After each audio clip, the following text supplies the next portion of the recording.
Hello guys, welcome back to my channel Puravi vlogs.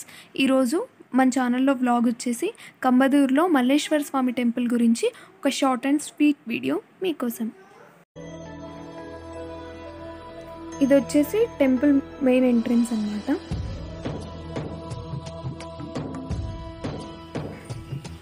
Anantapuram జిల్లాలోనే అతిపెద్ద శివాలయాల్లో ఒకటిగా పేరు పొందిన ఈ గుడిని చోళరాజులు 11వ శతాబ్దంలో నిర్మించారు. గుడిలోకి ఎంటర్ అయిన వెంటనే మనకు లెఫ్ట్ సైడ్ వినాయకుని గుడి కనిపిస్తుంది.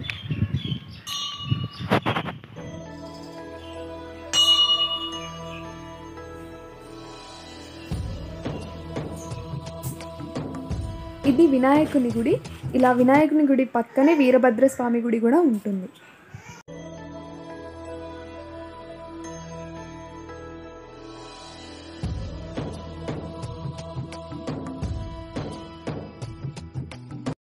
ఇలా లెఫ్ట్ సైడ్కు కోనేరు ఉంటుంది.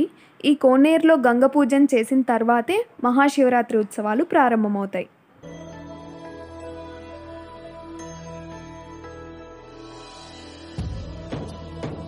ఈ ఆలయంలో ప్రతి సోమవారం శివునికి అభిషేకం నిర్వహిస్తారు. అలాగే కార్తీక మాసం మాఘమాసాలలో ప్రత్యేక పూజలు చేస్తారు.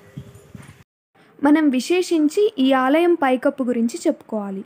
ఈ ఆలయం పైకప్పు కమల రూపంలో ఉండడం వల్ల, ఈ శిల్పకళాకృతి వల్లనే ఆలయం ఉన్న కంబదూరును పూర్వం కమలగిరి కమలదూరు అని అనేవారట. కాలక్రమేణా అది కంబదూరుగా మారిపోయింది.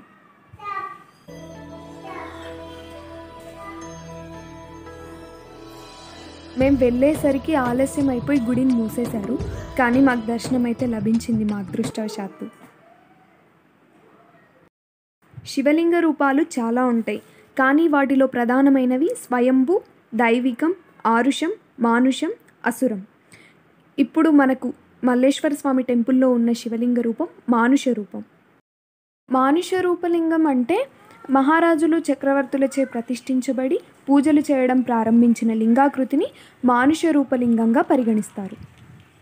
చోళ మహారాజులచే నిర్మింపబడిన ఈ ఆలయం ఒక చక్కటి శిల్పకళకు నిదర్శనమని మనం చెప్పొచ్చు. ఈ దేవాలయంలో ప్రతి గోడ మీద వివిధ రకాల శిల్పాలు చెక్కబడినవి ఉంటాయి. సో ఇదండి మల్లేశ్వర స్వామి టెంపుల్ గురించి బ్లాగ్. ఈ వీడియోని చివరి వరకు చూసినందుకు థ్యాంక్ యూ సో మచ్.